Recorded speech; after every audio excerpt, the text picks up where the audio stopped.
Salut l'équipe, bienvenue dans ce deuxième épisode de la crème de la crème. Aujourd'hui, on va faire un 24 heures avec Ahmed, fondateur de Made in Touch. Je vous le présente tout de suite, suivez-moi.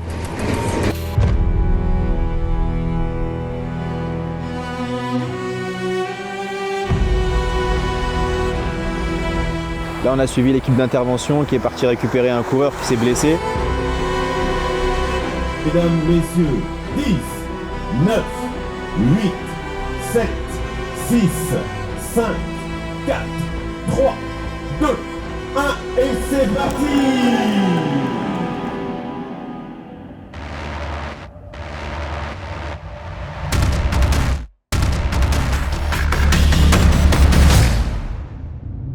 Beaucoup entendu parler de toi, ancien militaire, parachutiste, infirmier et entrepreneur dans le médical. Qui tu es? Présente-toi un peu. Je me pose souvent la question, déjà. Je suis plus tout ça en même temps. Je suis plus qu'entrepreneur, mais il y a une petite histoire derrière. Donc j'ai commencé dans un régiment parachutiste dans l'armée. Ensuite, j'ai switché infirmier au sein d'un hôpital en réanimation, dans un gros hôpital parisien. Okay. Et à l'issue du Covid, du coup, j'ai décidé de monter mon entreprise qui s'appelle Made in Touch. Made in Touch, c'est une structure d'assistance médicale. Donc pour un public non averti, pour que tu comprennes un peu ce qu'on propose, nous en fait on déploie des services médicaux aux entreprises. Concrètement c'est quoi? On déploie des médecins, des infirmiers, des solutions médicales, de la logistique médicale au sein d'entreprises pour couvrir leurs salariés. Et j'ai cru comprendre que la semaine prochaine tu nous emmenais quelque part. Ouais, exactement. Pour illustrer un petit peu mon propos et pour que vous puissiez voir exactement ce qu'on propose, j'ai décidé de vous proposer de vous emmener avec moi sur une course de 80 km, donc un trail sur lequel on a des équipes qui seront déployées. Okay. Pour venir en aide du coup aux coureurs. Ça va se passer aux Rousses. À la semaine prochaine. Semaine prochaine, du coup.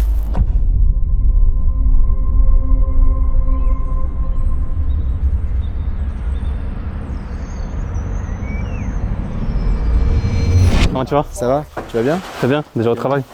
Ouais, c'est parti là, on organise un trail du coup. Ok. Ce qui se passe, c'est que là, toute l'équipe est au rendez-vous ce matin. On charge tout le matériel médical et on va faire la route là jusqu'aux Rousses, jusqu'à Genève. Okay. On va médicaliser un trail. On a tout chargé, les chariots de soins, les brancards, etc. Donc le programme, c'est petit briefing, là okay. D'emblée avec l'équipe pour l'organisation de la journée. On a 4h30 de route pour arriver aux Rousses. Et après, aux Rousses, on a un briefing avec toute l'organisation du trail, avec les autorités, avec la protection civile et tous les organes qui sont autour de l'organisation de la tranche du trail. Okay. Et là, on est dans les hangars de Made in Touch. Donc là, c'est en fait la soute logistique. Okay. C'est là où on stocke tout notre matériel, c'est là où nos lots médicaux ils sont faits. Ici, tu vas avoir les véhicules. Ici, tu vois, tu as les lots de matériel médical qui sont prêts à partir. Donc là, toute l'équipe a chargé. Ici, tu vas avoir tout ce qui est impliqué dans la médicalisation des Jeux Olympiques. Donc en fait, on est en train de constituer tous les lots pour différents sites pendant les Jeux Olympiques. Vous préparez déjà pour les JO du coup là? Ouais, on prépare les lots ici justement. Et puis voilà. On va pas tarder, je pense qu'on va faire le petit briefing avec l'équipe, donc si vous voulez nous suivre. Déjà, merci à vous d'être venus pour ce week-end. Comme vous savez, on part sur la tranche du trail. C'est un trail qui va durer à peu près 14 heures entre le départ de la première course et l'arrivée de toutes les courses. Les moyens qui sont engagés, donc nous partons avec une VLM. Donc Félix, tu seras dans la VLM avec Benoît qui nous retrouvera sur place et Philippine. Benoît, c'est le médecin. Philippine, c'est la conductrice, elle est SPV. Véro, toi, tu seras au PMA. Tu seras avec Romain, qui est le médecin, qui nous retrouve également sur place. Là, aujourd'hui, on va partir d'ici. On part en convoi avec la VLM, le trafic, où il y a tout le matériel du PMA, et la troisième voiture. On essaye de se suivre. On va jusqu'aux Rousses. La destination, c'est la station de ski Les Rousses. On est bien. On doit être arrivé là-bas, grand max, 16h, 16h30. Nous avons un briefing de sécurité à 17h. À 17h, il ne faut pas qu'on soit en retard. Donc moi, j'ai prévu, il y a 4h30 de route, j'ai prévu une marge de 5h. Là, on va partir, il est 11h11. À mon avis, on est parti d'ici 11h30. Ça nous fait 16h30 sur place. 16h30, on est censé être largement dans les temps. Okay. Qui conduit quoi? Moi, je vais prendre le trafic. Toi, je ne sais pas si tu montes avec moi. Non, je prends l'Arcana. Tu prends l'Arcana. Et vous prenez la VL. Le matos, tout est bon. Tout est bon, le matos a été vérifié. Les chasubles sont bonnes. Les polos, j'en ai pris suffisamment et en double, okay. Au cas où qu'on se salisse demain. Très bien. Des questions? Pour l'instant, non. C'est parti? C'est parti.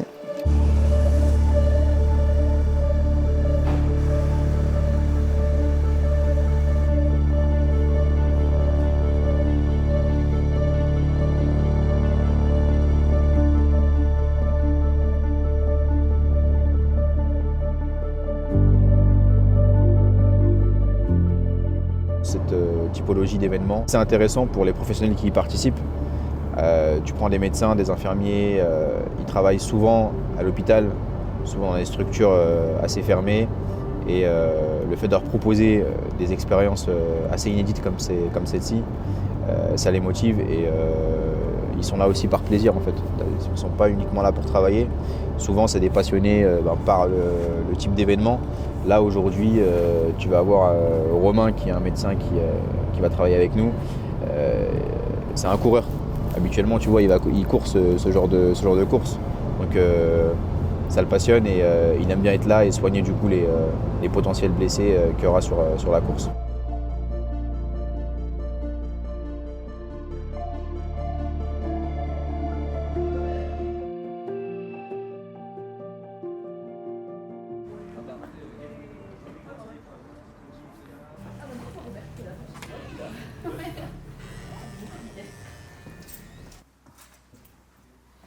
Sachant que pour aller là, donc là, ici, là ça passe pas en quad, pour aller vers la gauche. Ouais. Là ça passe pas en quad.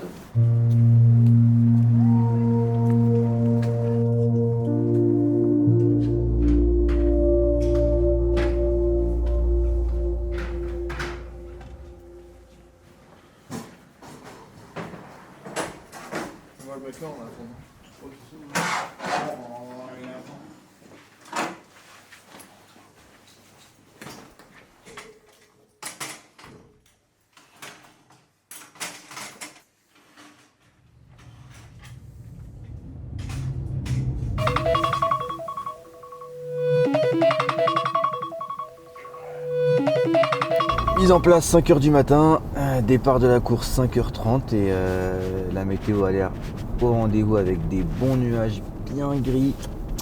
Je pense que ça va être une journée assez sympathique en termes de glissade. On va peut-être passer sur une activité patinoire, on verra. En tout cas, la journée commence tôt. J'espère que vous avez bien dormi, que vous avez pris des forces parce que ça va être sympathique.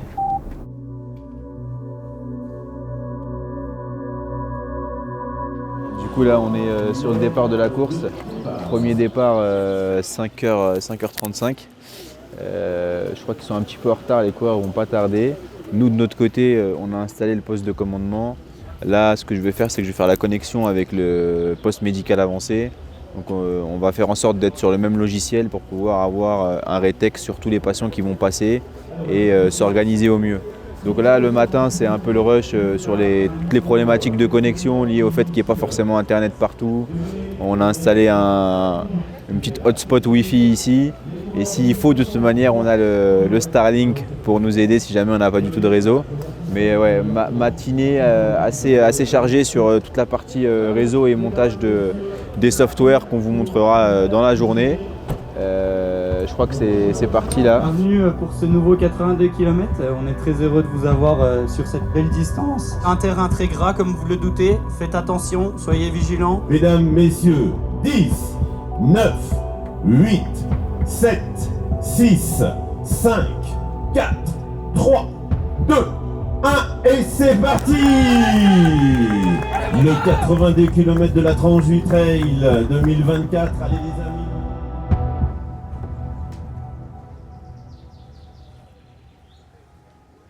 Là, on est sur l'hôpital Made in Touch, donc avec du beau matos. Un peu vraiment comme au SAMU, qu'on peut trouver un peu la même chose aux urgences en France. Pour toutes les urgences là. Vraiment les grosses urgences vitales, on a tout ce qu'il faut.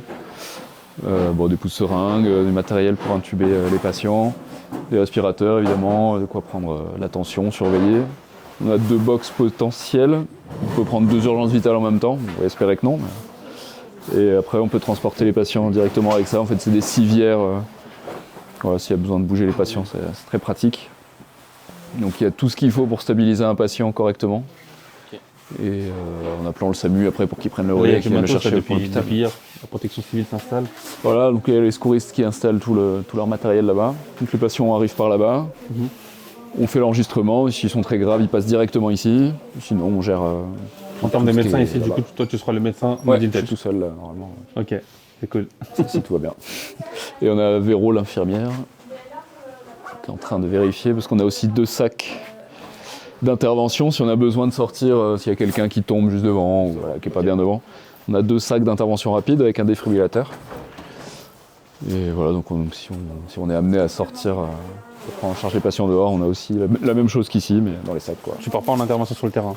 Tu restes Non, vraiment après il y sur- a une voiture avec un médecin, un infirmier qui est aussi du matériel et qui veut aller chercher les patients qui sont un peu loin. Voilà, s'il faut aller chercher quelqu'un qui est pas bien, qui se casse quelque chose.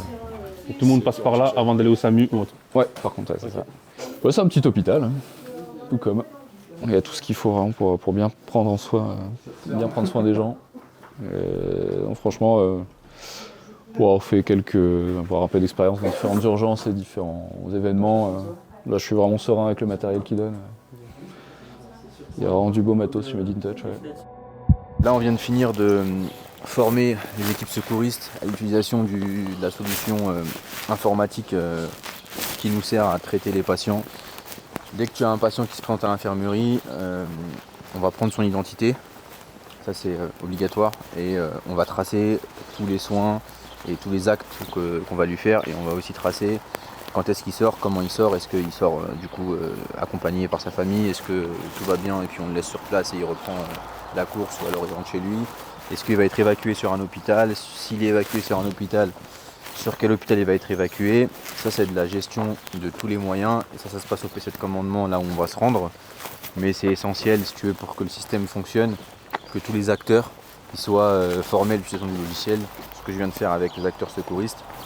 Là on a un médecin, un infirmier.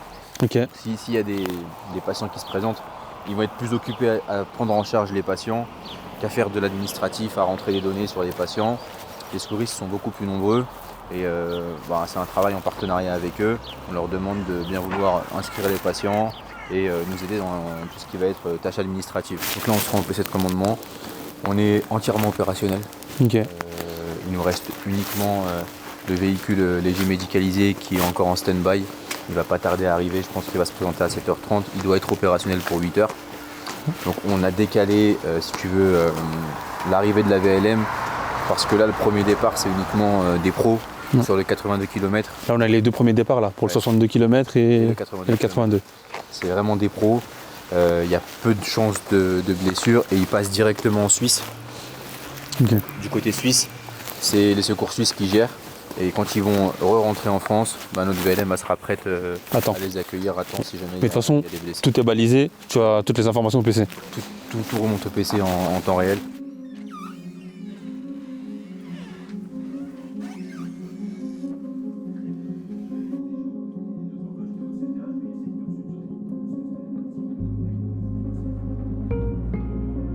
Est-ce qu'on sait s'il y a des coureurs qui n'ont pas pris le départ? Oui, je peux appeler le chrono et puis. Je veux bien, parce que tu vois, typiquement, je faisais une recherche, je regarde de temps en temps, tu vois, en fonction des dossards. Et le dossard numéro 2, Aurélien Frère-Rebaud, j'ai aucune détection sur le 82. Ok, c'est pas parti. Donc voilà. Je vais demander. Merci. C'est comme ça, si on peut déjà écrémer et se dire tel dossard, on n'a pas.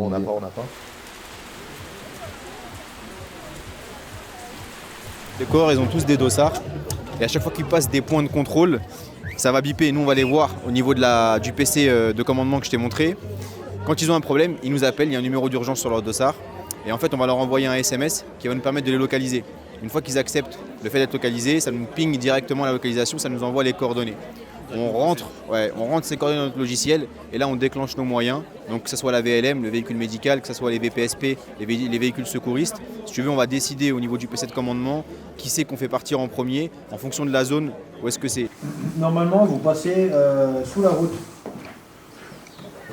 Ouais, sous la départementale 25. Eh ben, parce qu'en fait, vous voyez où il est le centre Ils l'ont vu, mais il faut qu'ils fassent un tour pour aller la chercher en fait. Enfin voilà. Il cherche le bon accès surtout. Là, on a suivi l'équipe d'intervention qui est partie récupérer un coureur qui s'est blessé. On va le ramener sur le poste médical avancé dans lequel on était. On va voir l'état de la victime, comment elle est, si tout va bien, etc. etc.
C'est une belle fracture de la cheville.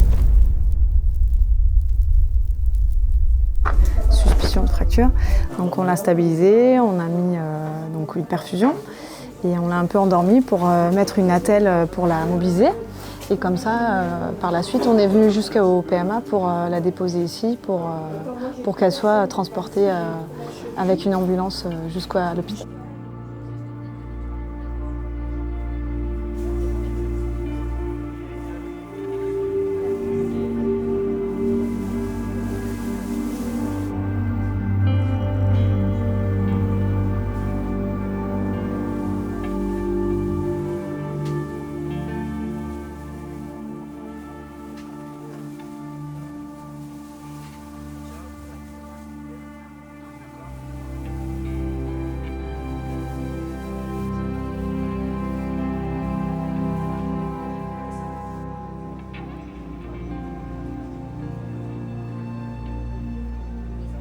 D'abord, je voulais vous remercier tous d'être venus. Vous avez super bien bossé. L'ensemble de l'organisation, pour l'instant, est relativement très contente.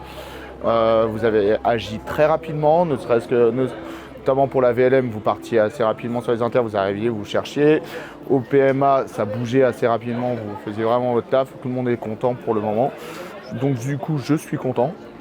Ahmed aussi, j'imagine.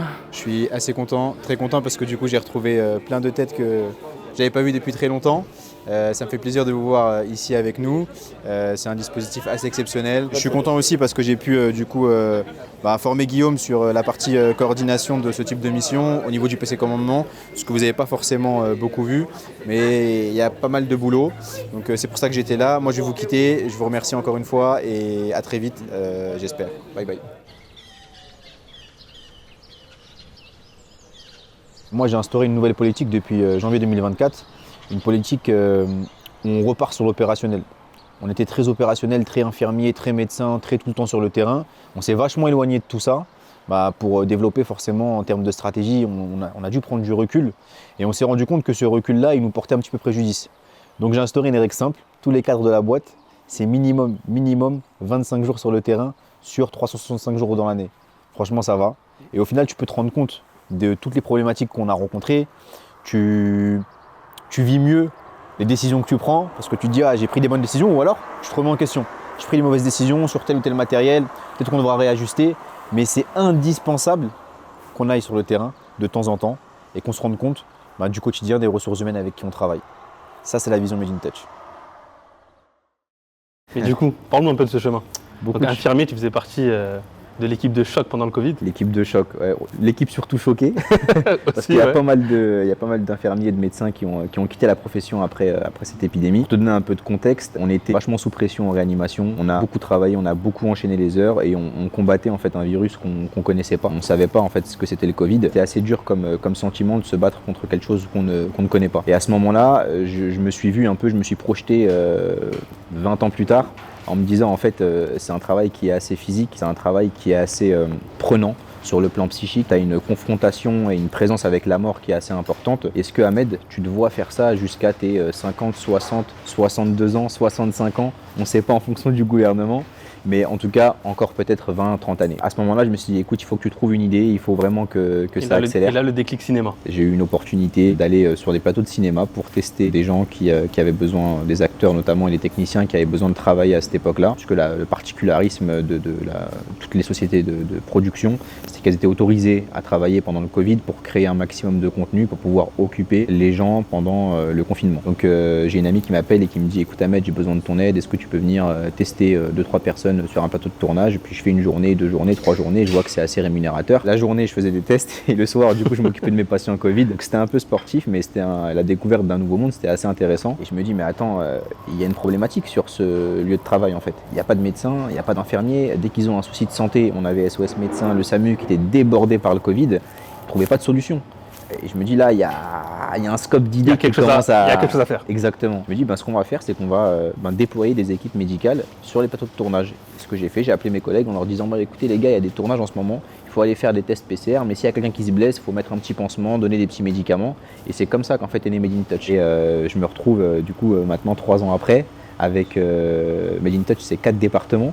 Donc on a le département cinéma, où on va déployer des équipes médicales, médecins, infirmiers, kinés, ambulances, pour accompagner les productions sur toute la période de tournage. On a un département qui est plus sport et événementiel culturel. On déploie le même type de service sur des périodes un peu plus courtes, notamment au niveau de stade, de rugby, de foot. Et là, on est en plein dedans sur les JO 2024. On déploie des équipes médicales pour couvrir tous les événements et toutes les compétitions sportives qui vont se dérouler pendant les JO 2024. On a le département assistance qui est un peu plus particulier. Donc là, on va accompagner des patients de manière internationale pour qu'ils viennent se faire soigner en France. On organise tout le parcours de soins. Et tu as le dernier département qui est un département en plein développement également, qui est le département zone à risque, zone hostile. On va déployer pareil des équipes médicales, du matériel de pointe, des solutions tech sur des endroits où l'accès aux soins il est très très limité. Là récemment en Arabie Saoudite, on a déployé des équipes médicales à Aloula sur une zone archéologique où les ressources médicales étaient très limitées. Donc c'est un médecin, un infirmier, un véhicule pour venir porter secours du coup aux travailleurs qui sont sur ce site-là.